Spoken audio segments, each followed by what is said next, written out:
Welcome to a new episode of Outside the Panels with your host, Johnny the Machine Hughes.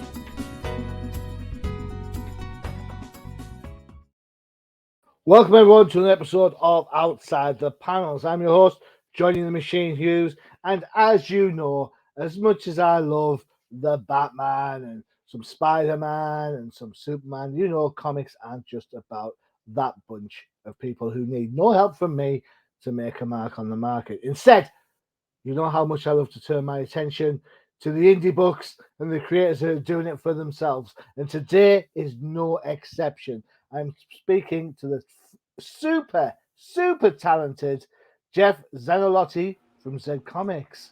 How's it going? It's going great, John. Thanks for having me. You're more than welcome. I hope I didn't butcher your name too much. You did great. Always. Whoa. See, it's my mutant ability to say names wrong. Yeah. I'm surprised to get mine right sometimes. I see that all the time. So, Jeff, talk to us about Zed Comics. What was your inspiration for getting involved, and how did you kind of dream up this crazy thing? Well, Zed Comics kind of came about in 2020, and it happened here, kind of at the height of the pandemic in the United States. Everyone was on lockdown. No one could really do anything. And like a lot of people, I had a lot of frustration with what was going on, the way people were handling it, and the way people were dealing with each other. I spent a lot of time, too much time, I'm ashamed to say, arguing with people on the internet, getting into fights with bigots over things that we didn't see eye to eye on, and really making no progress in any, discernible way. I decided to take my frustration, instead of bickering with people, to turn it to a creative outlet. And every time I wanted to argue about something, I kind of took that anger and frustration and I put it into my art. From there, I decided to kind of make it more or less a brand, and that's where Zed Comics Original was born. And Zed Comics Original was really my way of doing something without it having the Jeff Zanelotti label, but really being something that came from more or less, like I said, a brand. And that brand kind of became what I worked under for a while. Self-published a comic book in 2021, and now I'm working on a crowdfunded comic book here in 2022. So it really kind of was me making the best of a bad situation. And Zed Comics Original was kind of born of a very great deal of frustration that I was feeling and wanted to put into a voice. So that sounds like a really noble effort. I mean, I totally get where you're coming from. The social media clans can be a little bit feisty. I mean, right. we only have to say Star Wars Obi-Wan and someone's going to kick off about something, right? But I mean, I liked the show. So I thought it was fine. Yeah. I enjoyed it. Last episode, what a peach. So yes. How did you get into comics from the get-go? Because I mean, 2020 is not that long ago. Have you always been a comic book fan? I've been a comic book fan for as long as I can remember. Like a lot of people, I kind of got away with it for a little while as adolescence set in, and kind of returned to it later. Have always wanted to create a comic book, and really always kind of made excuses for why it wasn't the right time, or I wasn't ready, or I wasn't good enough, or I didn't have this down, or whatever. And I kind of had an epiphany when I sat down and talked about it, to some people, and I thought about it amongst myself, is at the end of the year, I'm going to be a year older. That's not going to change, but I'm either going to be a year older having created something, or I'm going to be a year older having made excuses. And I decided that I just got tired of, another year passing with me wanting to really do something and being passionate about it, but just not following through. So in 2020, I started working on it. In 2021, I got it done. I was able to get out into stores as a free comic book day one shot here in New York with some local comic book stores. And just being able to hit the deadline and have your book on the shelf where you could see the results of your work really kind of inspired me to continue with it. And that's when I picked up the brand of Accidental Renegades. Cool. So New York, man, I wish I'd thought about that before. So are you a football fan or a baseball fan? A little bit of both. All right. Okay. I dread to ask. Giants or Jets? Okay, so I'm going to be honest with you. I've been a Giants fan forever. Yeah, that's fine. I can cope with that. Okay, so I'm not going to continue the sentence, but I will say that a young man from my hometown just got recruited to play on the Jets. So I kind of feel like we need to represent the Jets as well, just for hometown loyalty. Would you like to give him a shout out? Well, yeah, I mean, his name's Jeremy Ruckert. I don't really know him, but my kids are friends with his family, and he just got drafted last draft, and looking forward to seeing him. Cool, excellent. Well, as you can tell by the colors, sorry, I'm a Dolphins fan. I'm sorry to hear that. Yeah. Wait, didn't we beat the Giants last season? I think a lot of people did. Yeah, most people did. That's not the accomplishment you think it is, Jimmy. It's not that great. Yeah. Well, we'll see. All right, okay. So in the comics, forever, who was your inspiration? Who were your go-tos back in the sunny days of younger Jeff? Well, I think when I was younger, I really kind of liked the work of Art Adams early on. A lot of his covers really inspired me. Wow. I was more of a Marvel guy than a DC guy, just by the way, my purchasing taste worked out. I think fell in love with comics when I started reading the stuff that Mark Silvestri was doing on Uncanny X-Men, right around the time of like the Extinction Agenda, the Fall of the Mutants, I can't remember the other one, all those. Inferno, that's the one. Thank you. I was thinking Hellfire, but no, Inferno. All those stories really kind of inspire me. As I got a little bit older, I tended to gravitate more towards artists that had a little bit more of an eclectic look. Chris Bachalo, Umberto Ramos, Joe Madureira, Scotty Young, those guys that were kind of doing things that were a little bit different, but still, just bafflingly beautiful. So I now tend to, both from, music, television, art, tend to look for things that are a little bit more off the mainstream, just because I feel like it seems to be a little bit more fresh. And I think that's maybe where some of my love of manga kind of came out, which is fairly recent in the big picture. But just the things that a lot of those mangaka are doing are very, very different from what I'm used to growing up. Yeah, manga's huge across the world, definitely. I think someone outsells Western American comics by bucket loads. And I've gotten into debates, friendly debates and heated debates with people about that. And I think there's a lot of cultural differences in the way that manga is viewed in Japan and the way that comic books are viewed here in the West. And I think that impacts sales a little bit, but I also think that the business model itself is a little bit different too. So it's definitely a lot of independent books are catching up and really kind of closing that gap. But I do think that gap is still there, and there's a lot of reasons for it. It's funny because I don't, I suppose, dwell too much on this. I never hear anybody complain about the sexualization of female characters in manga book. And yet, they walk around in short skirts and thigh highs all the time. Yeah. You put Power Girl on the comic. I'm not sure why that is, right? But yeah, you're exactly right. And I think, there's entire genres of manga dedicated to that idea too. So, I think it's a lot more culturally accepted. I think it's a lot more respected as an art form. You hear even today, with all the money that a lot of the mainstream comic book movies are making, that is not necessarily translating into success for those creators. And you look at the Hawkeye show, which was a good show, very interesting, but they pretty much took David Aja's art almost frame by frame and really didn't credit him for more or less creating the visual language of that show. So in Japan, I don't know that, and not being an expert in all things manga or anime, but I don't think that's necessarily seen the same way when they're erecting statues to mangaka in their hometowns. And here, the person who created the character doesn't even get a royalty from the show. So it is a little bit different. Yeah, absolutely. Hawkeye is the prime example, definitely. But even if you go for as far back as Tobey Maguire's Spider-Man, and some of the poses that were pulling out, very McFarlane to a stage. And whilst I appreciate McFarlane didn't create Spider-Man, he rejuvenated him for a whole generation, right? Right. It's interesting some of the names you shouted there. Art Adams, he was super Mr. Eclectic. His details work so much. Couldn't get a regular book. His covers are gorgeous. I'm with you though with Silvestri.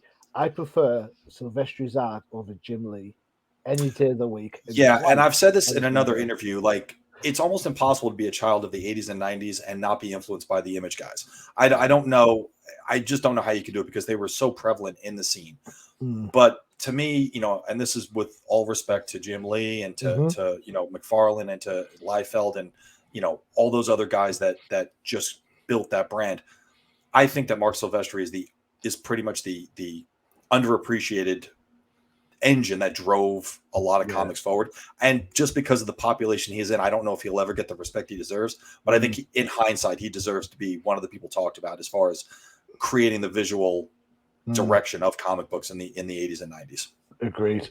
Top Cow Studios do great. He's absolutely got his finger on his pulse. If you think people like Stefan Seach, work Yeah. for, and honestly, Stefan Seach's work is gorgeous. Regardless, His work is almost too pretty. Like it almost, like, I hate to say it, but his work is almost too good for comic books. Like he should be doing, I don't know, it's like fine art on every page. Oh yeah, tell me about it. All right, enough about those other guys. Should we have a look at some of your stuff? Sure, let's go ahead. Let's go. Let me see. Where do I want to go first? Tell you what, let's have a look at some of your characters, shall we? Okay. Let's have where are we at? Boom. We'll add some in here. We'll start at our top. So these are your creator-owned characters, correct? Yes, those are ones that I concocted from my own brain. Are you so you're the writer artist? Yes. Yeah, writer and artist and creator. So which do you prefer doing? Do you prefer writing or do you prefer drawing? You know, it's a tough question to ask because I'm not 100% sure.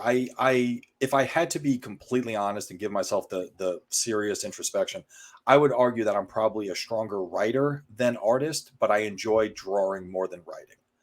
Okay. It might just be because, you know, for me, drawing is much more of a meditative thing. It allows me to create something at the end, whereas writing seems to be a lot more, if you would call it, work. Mm-hmm.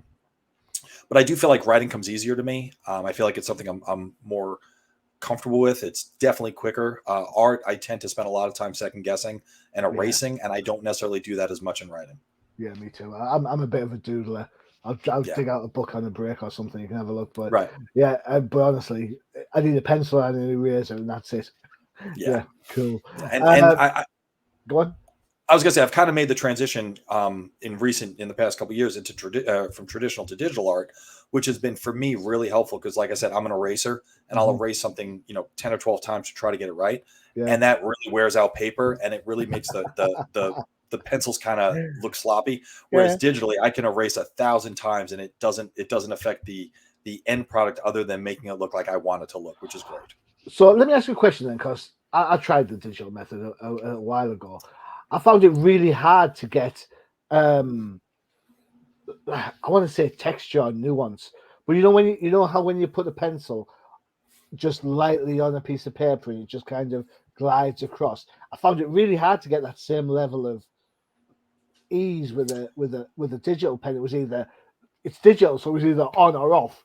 I couldn't get the gradient right. How difficult is that a skill if you are moving traditionally to digitally?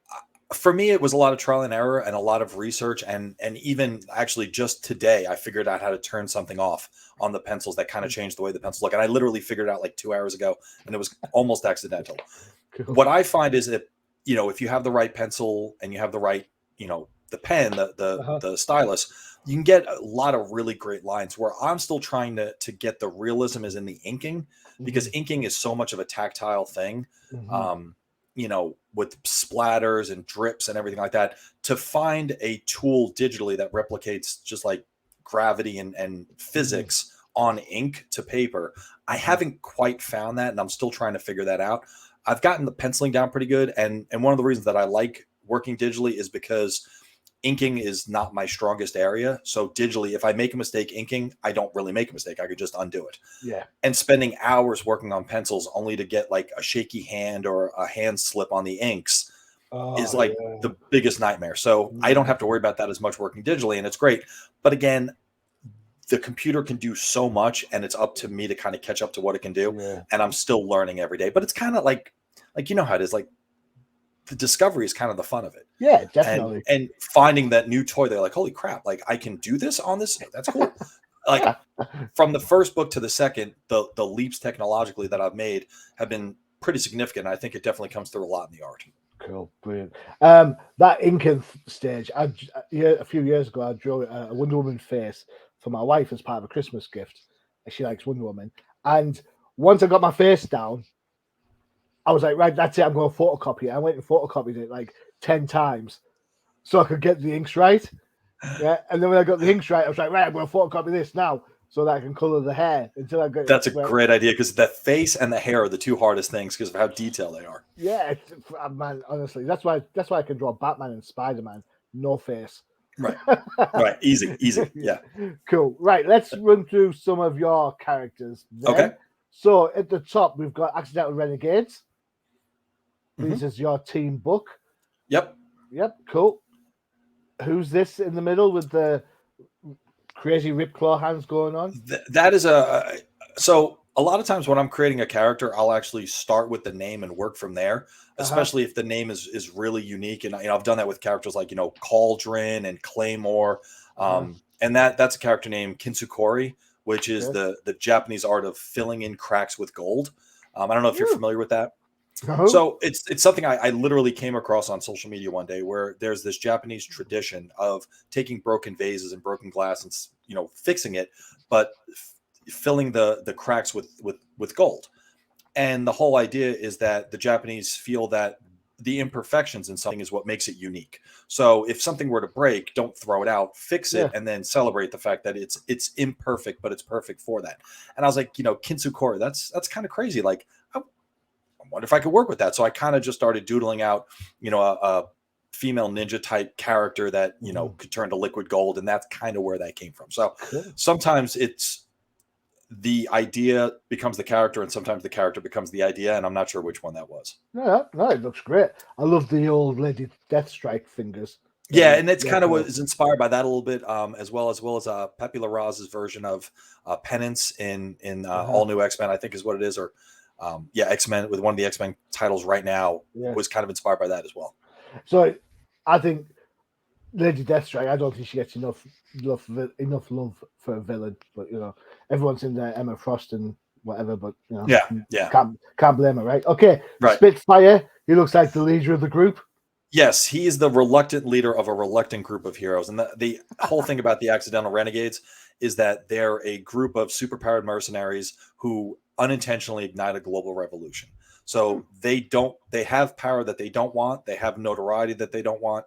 And it kind of flips the trope of the superhero on its head, in that these are heroes that don't want to be heroes. They have heroism forced upon them. And he's the reluctant leader of a group of reluctant heroes. Cool. All right. I'm intrigued by Lady Saccharin. She's quite cool. What's her deal? So Lady Saccharin, some of these characters have gone through some iterations. She has kind of stayed the same since the beginning. And I kind of wanted to juxtapose the sweet, Candyland type thing with someone who is like more or less a villainous crime boss. So you kind of meet Lady Saccharin in the first issue of Accidental Renegades, where she runs the local mafia, for lack of a better word. And although she looks sweet, she's really anything but. She's one of the ones whose design has more or less stayed the same since the beginning. Eclipse is another one whose design has stayed more or less the same. But some of these characters, as I've gone through them, making their visuals fit their personality has led to a lot of different changes. Cool. Cali, you've got there going. Again, another interesting character. Love the necklaces, the necklace of skulls there. Is Cali, so what's her origin? Is this I'm going to say Mexican because I'm thinking Day of the Dead, but obviously I may be wrong on that. Well, Kali's actually based on the Hindu god Kali, and that was one that you might be wrong. Don't it was fine. That's one where a lot of times while I'm like much with Kinsukori, like I'll do some research on the characters, and traditionally the goddess Kali wears a necklace of skulls or heads, and she has hands on her belt.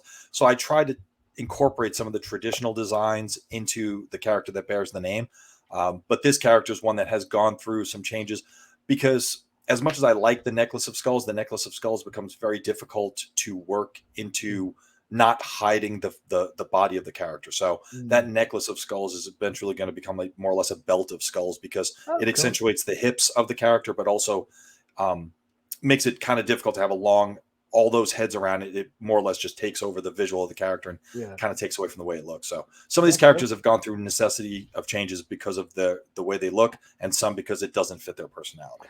I think that, that just shows me, Jeff, that you've got your finger on your pulse. You know exactly what you want to say. You know exactly kind of the image you want to portray there. The fact that you're even considering how that necklace there impacts how we look at her head and how we look at her top, I suppose, triangle there. It just shows that you've put a lot of effort into your craft. So well done on that one, sir. Very well done. Thank you. Yeah, I mean, it looks good in like like, a single photo or a single drawing, but Yeah. it doesn't work when you're dealing with characters sequentially over and over again. I know sometimes I think Batman's hindered by his cape as much as he's helped by Yeah. it, right? Yeah. Because fair enough, if you draw the cape, it hides a multitude of sins. You don't have to worry about seeing the back of him or anything like that. But by the same token, it also takes away some of that movement, because wherever he goes, that cape's going to follow. Right. Yeah. Yeah. It definitely creates some interesting silhouettes, but you're right. It also takes away from a lot of the dynamicism of the character, because you don't necessarily see it in action as much. Cool. Which is unlike Nightwing, who has no cape and uses all these athleticism on there, right, that you'd expect. Cool. I quite like this bottom one here. It's like a Street Fighter type trope going on there, between who's that? Misha and Miasma and Lamprey. Yeah, that was another one. Two characters that I kind of started with the name and then designed them from there. I kind of wanted to go with the Street Fighter idea, because I felt like it livened up what could be a kind of a boring type picture. I mean, two characters just facing off has been done to death. So I wanted to think about how I could make it a little bit more unique, and started kind of messing around with the idea of it being almost kind of like a start screen for a video game. And these were some of the first things I did digitally. So as I look at them, I realize all the mistakes I made because I wasn't quite sure how to use the program yet. And I'm like, oh man, that's when I had to do it. I didn't even know how to do it. And if I would have known, I would have done things differently. And I opened up some of those and I tried to mess with them, and it was done so, I definitely took the hard way to do it. So trying to fix it at this point, I'm like, it's best just to redo it. It's funny. It's nothing to do with comic books, but a few years back, I'm saying a few years, it's probably 20 years or so plus, I moved from where I lived in the northeast of England down to Manchester. And I was all right for a week because I didn't need to go anywhere. But then I had a job interview and I got myself so lost. It was unbelievable. Right. I was near the train, the airport. I was like, I am so lost. Well, anyway, after that day, I never got lost again, because I'd seen every goddamn street and turn. You know what I'm saying? So sometimes that going the long way around helps you, because you think, fair enough, you're going to learn the tricks of the trade as you go through. Yeah. But at the very that very base confidence level, you think to yourself, if I don't get the tricks of the trade down, at least I can still do it longhand and it'll still look good like this. So, exactly. Yeah. So, it's cool. I will say I love the name Echo for a Bat character. That is just, I can't believe that hasn't been done before. that is just so. It'll probably be done by someone better than me tomorrow now. Yeah, no, man, it's just so obvious. And I can't believe it. Such a clever little touch on that. Very good. Well done. Thank you. Which one's your favorite characters to work on or work with? It's tough. I mean, right now I'm focusing most of my time on the Accidental Renegades, so it's just the characters within that book. I really like drawing Lady Saccharin. I like her visuals, and I also like her as a character. Writing a character that's powerful but also kind of bratty and looks unlike you would expect someone like that to look is definitely interesting. Eclipse is a lot of fun to draw. Between his hair and his beard and his power, it allows for a lot of interesting, creative ways to do it. And Spitfire is a lot of fun. Those three are, from an artistic perspective, definitely fun to draw. As far as writing, Cali, Mecha, their stories and their personalities are interesting to write. They're very different from each other. So as characters, they create the friction that is interesting to the story, but they also, have personalities that are interesting to the reader. Cool. I just want to give you a bit of a shout out actually for this, Jeff.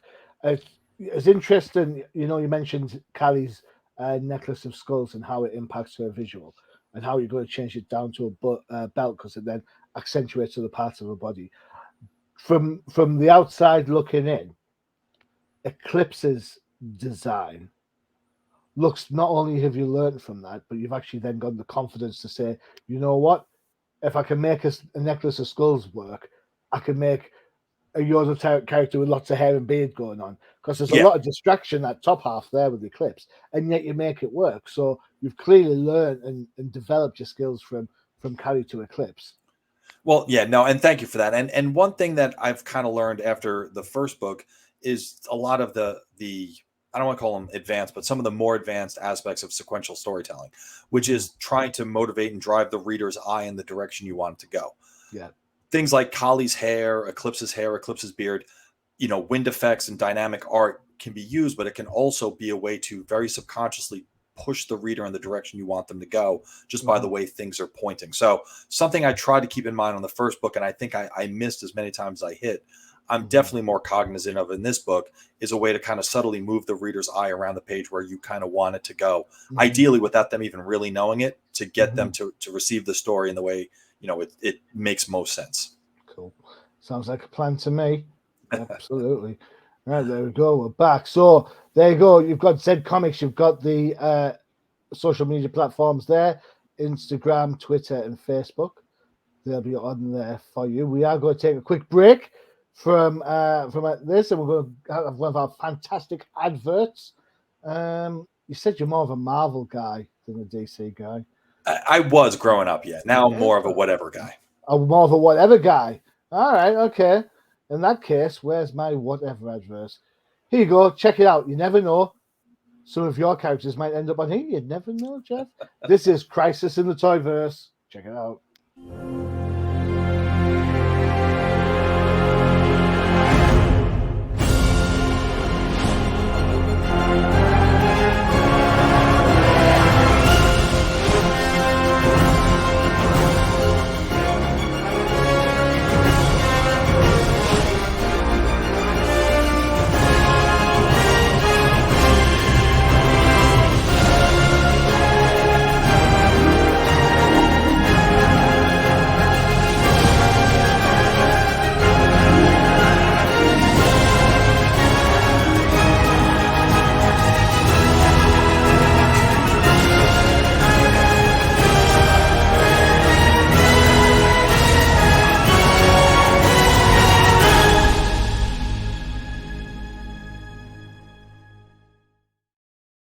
There you go, Crisis in the Toyverse. You never know. Some Zed comic characters might be getting in there to hang out with the Turtles and John Wick. That would be cool. That would be cool. That would be cool. All right, so we've talked about them already. Let's give some love to the Accidental Renegades. You've got a Kickstarter kicking on as we speak. Let me bring that up for you so we can all have a look at that. Where is my screen? There it goes. Boom. Ta-da! Now, because I'm in the good old UK, this is in pounds. So we're currently pounds wise. You've got £1,606 against a pledge of £1,233. If you change that to dollars, what we're actually saying is you've got $1,954 pledged of a $1,500 target. Yep. So you have absolutely smashed this, and you've got 46 days to go. Yeah. So it's actually funny. It was my first Kickstarter, and I went for the maximum amount of time. A 60-day Kickstarter, I think it was, or a 90-day Kickstarter. I honestly don't remember what it was. Whatever it was, I picked the maximum amount of time because having never done one before, I wasn't 100% sure of the best way to do it. And I wanted to make sure I gave myself time to learn the lessons as I went through. And in 11 days, we reached our goal. Now we're at about 125% and just breathing down the neck of the first stretch goal. So I think with 46 more days, we're definitely going to be able to reach at least one stretch goal. I didn't, like most things, I learn things as I go through it, and kind of going through this Kickstarter, I learned a lot of great lessons. One of which is that the independence comic community is hugely supportive and will definitely come out and support anyone that supports them back. So in hindsight, being 2020 what it is, I would definitely do the second Kickstarter a much shorter time. But I also am still building the brand and building the fan base, and wanted to give myself time to do that. I like how you are a realist, if I may be so bold, sir. So looking at the pledges, you've got your $7 there. You get your digital copy of issue 1, and you get your name printed into the book. That's great. Then for $15 or more, you get your digital copy, the name printed, and then you get a physical copy. I like, and I know people might kick me for this, but I like how honest you are. Free shipping in the US is fine, but then you're also going to ship anywhere in the world. And I say this to anyone who looks at Kickstarters, you've got to be mindful of that ships anywhere in the world because, there's a cost to that, right? Yeah. So I think I absolutely love how honest you are with that. Sometimes I see Kickstarters, it just says ships anywhere in the world and it just doesn't, that's all it says. It doesn't give any extra details. So I again, very astute for you to turn around and say, right, this is what we're going to do domestically for the US. For everybody else, fans in the UK and around the rest of the world, they're used to paying for the postage for these things. So, and I know that's difficult on both ends. And I'm backing a lot of Kickstarters, and one thing that I found is you're like, oh, $15, that's fair. I definitely want to buy that. And then you buy it and it adds the shipping to it already. I'm like, oh man, I didn't know it was going to cost me that. So I wanted to be very upfront with that, and also wanted to include the domestic shipping in the cost so that whatever level that at least a domestic backer chooses, that's the amount they're paying. Cool. And that makes perfect sense. And that makes absolutely perfect sense. I will say I've backed Kickstarters in the past, and generally speaking, I would go for the digital just because of the cost involved. And that makes total sense. Yeah. I prefer physical copies of comic books more than digital, but I totally get it. It's a thing. You've got to worry about prices, especially everything's so goddamn expensive right now. It's crazy. Yeah. Cool. Excellent. So we've got all the various pledges on there. I'm just so impressed at how much research did you do into Kickstarters and how they were working before you sort of kicked up? I would say a fairly significant amount, to be honest. I spent a lot of time watching the YouTube videos, and there's a few out there that are really, really helpful, where people give you the no kidding stuff. And one of the things they talk about is, if you think you've accounted for all your costs, go back and relook at it because you're probably missing something. So I was like, okay, I'm this type of mailer, I need this type of bag, I need this type of board. Shipping costs will be average this much. I mean, I spent a lot of time doing that research because I wanted to make sure I did it right. And then again, talking to people that are running active Kickstarters, people who have just completed Kickstarters, and their forthcoming lessons that they kind of shared with me also was really, really helpful. And one of them did come back and say after that the Kickstarter was probably going to be too long. So again, on the next one, I can definitely change that. But I wanted to make sure, like I said, that I gave myself time to learn the lessons as I went through it. Oh, that's good. That's good. We've got some villain designs going on here. We've talked about the heroes. We might as well let's give the villains a shout out. I am instantly intrigued by this young lady here with the dark hair, the angel wings, and the thigh highs. Always a fan of thigh highs. What can I say?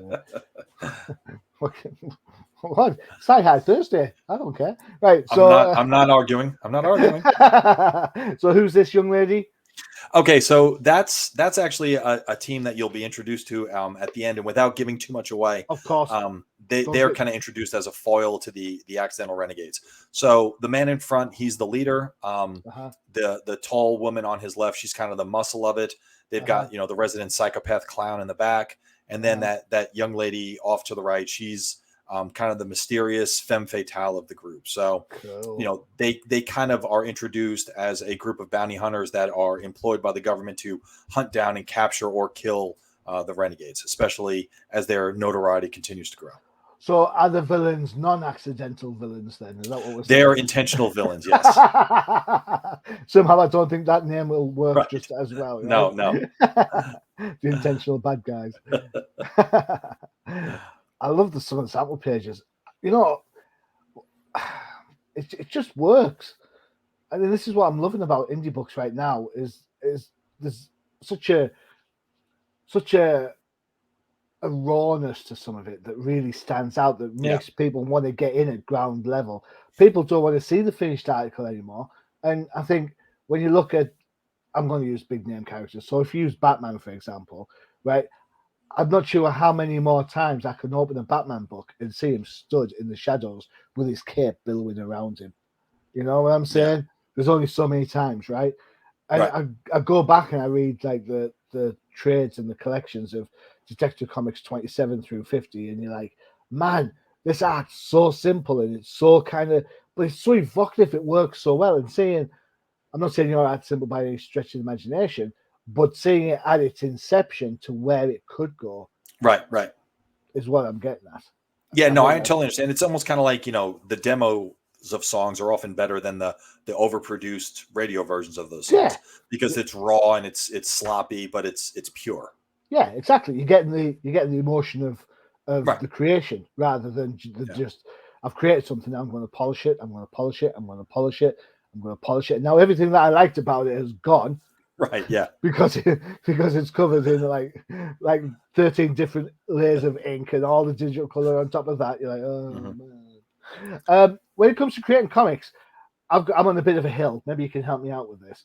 I think letterers should get more credit than they do. Do you use a letterer, or are you your own letterer as well? I do my own lettering, which is why I would agree 100% with you that letterers definitely deserve more credit than they get. Cool. It's one of those like underappreciated things that until you do it yourself and you realize how much it makes a major impact on the quality of the story, I don't think that letterers really get the appreciation that they deserve. And it's not, it's not just putting the letters on the page. That's easy. It's figuring out how to, make the lettering stand out to the story, how to make the lettering part of the story without getting in the way of the story. And just like, if you look at, that one panel there where it says, crack, when I tell you that I spent like 2 hours trying to figure out how to make that look right, to be part of the story without being in the way of the story. And, I look at a lot of manga, and the lettering in manga, I think, does a great job of being part of the story without, being obtrusive to the story. And I mean, Johnny, when I tell you, like, I went through 6 different tries to get that where I wanted it to be. Photocopies. Yeah, it's just like I could never quite get it right. And I kind of went back and looked at some letterers I admire and some of their work, and I think I kind of figured it out after that. But it is very underappreciated, and a good letterer makes it look easier than it is. Cool, excellent. I agree with that. It's interesting because I look at this panel and you can see the manga influences. The speed lines behind there to kind of drive that motion forward. I like how you've kind of got the angle sort of geared towards, as I'm looking at it, left to right, which is driving the reader forward through the comic book, which is kind of what you were talking about before. So that works really well. For anyone who's interested in the Kickstarter, there it goes. You can just type Accidental Renegades Kickstarter into your search engine of choice. I was going to say Google there, but we're not sponsored by Google, so I'll say search engine of choice. Yes, search engine. And there, it'll take you to there, but there's the link if you want it. There you go. We'll make sure the link goes up on the pod as well, so you can go and download that. Otherwise, you can pause it now and we'll pull funny faces while you do that. Thank you. Excellent. All right, so you also have your website. You've got going on. Is there any corner of the internet that you're not on? I don't do TikTok. I don't do Twitch. And I don't really do. I don't have a YouTube. I have YouTube, but I don't have a channel. Not yet. No, I don't think I'm going to get there. That's too much for me. I can't compete with guys like you. It's just too much work. Guys like me, come on, really? I'm in a room surrounded by comic books wearing a dolphin shirt. I don't think there's much competition, shall we say. All right, so there we go. Let's check out the website. Here we go. This is Zed Comics Originals.com. Check you out without a beard. Yeah, baby face. And there we go. And then you've got all your brands going on there, your inspiration, how you do the art and so on. Excellent. An educator, veteran, great man. Cool. I'm just really impressed. I'm absolutely really, really impressed. Shall I have a look at some of your art? Yes? Sure. Yeah, go for it. Let's see. Wait for the page. So we've had a look at that page already. There we go. We've seen some of those. Random drawings and fan art sketches. I recognize that guy. Yeah, that's good.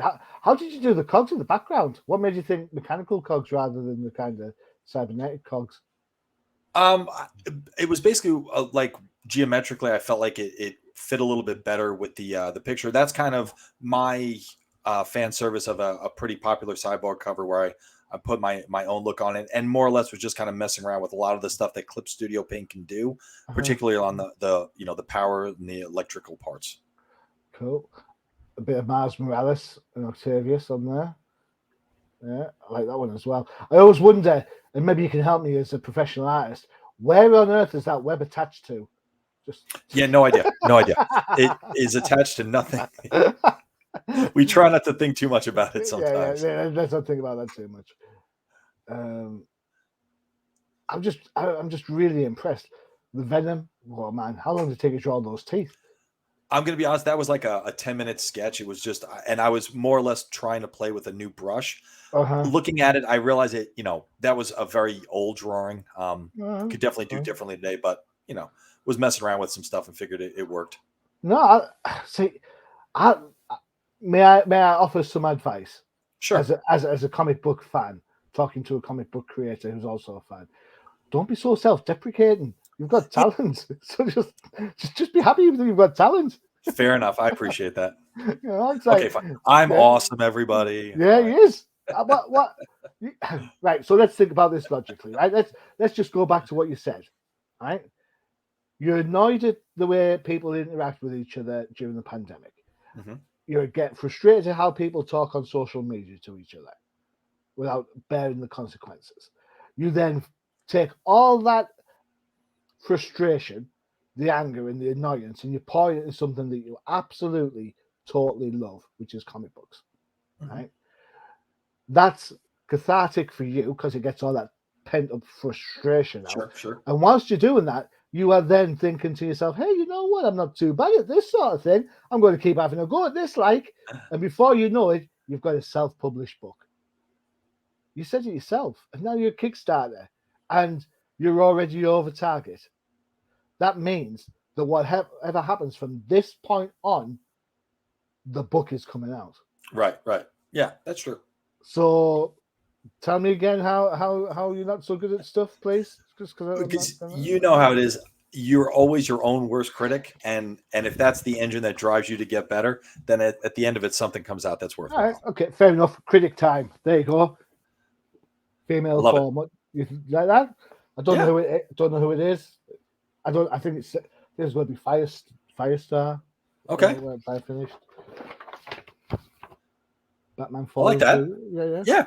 Bit of motion. A really bad Batgirl picture. I can't get the angle right at all on that one. Looks good to me. It's like you said. Are you having fun creating something? Yes, sometimes. Yeah. There you go. Okay. Yeah, some Batman and Spider-Man hanging out. I'm always trying to put Spider-Man in wonky pit. To me, it should always be in wonky positions. Right. Like a spider. There you go. I'm going to say that's a lift from John Buscema, Miss Marvel comic. I was reviewing a book. I was like, I wonder and there you go. I think I've got Batman down pretty all right, yeah. Yeah, and you know what? You're right. The cape does kind of hide it, and it looks like you did a good job of keeping that out. Yeah, cool. So there you go. Awesome. Yeah, cool. I'm awesome too. There you go. Thank you for not laughing too much at my art. No, I like it. Cool. All right. For everything that is Zed Comics, check out the social media platforms. You've got Instagram, you've got Twitter, you've got Facebook. There'll be regular updates on that, no doubt. Correct, Jeff? Yeah, sure. Cool. Excellent. Kickstarters.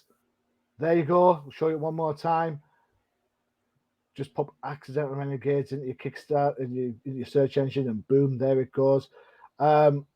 Pledge away. Have a look and see which of the rewards you're looking for, what you're wanting. Remember those rewards. Secret goodie stuff. Any spoilers on some of the rewards you want to tell us about? Any badges and pins?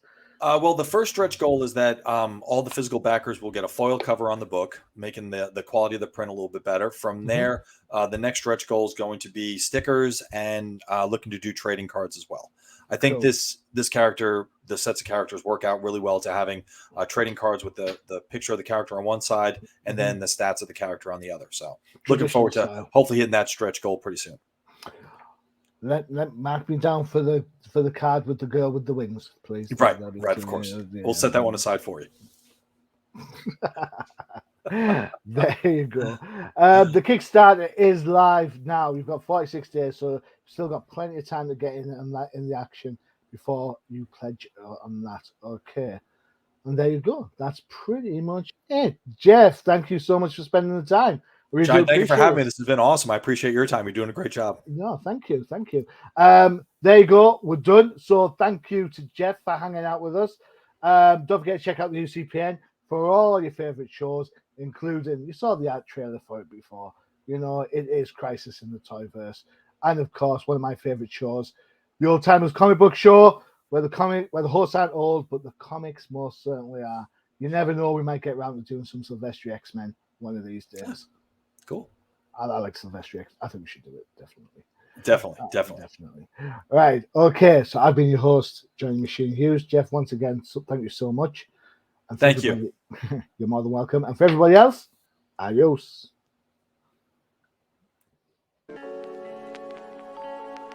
Visit undercovercapes.com for the latest and greatest podcasts via the Undercover Capes Podcast Network.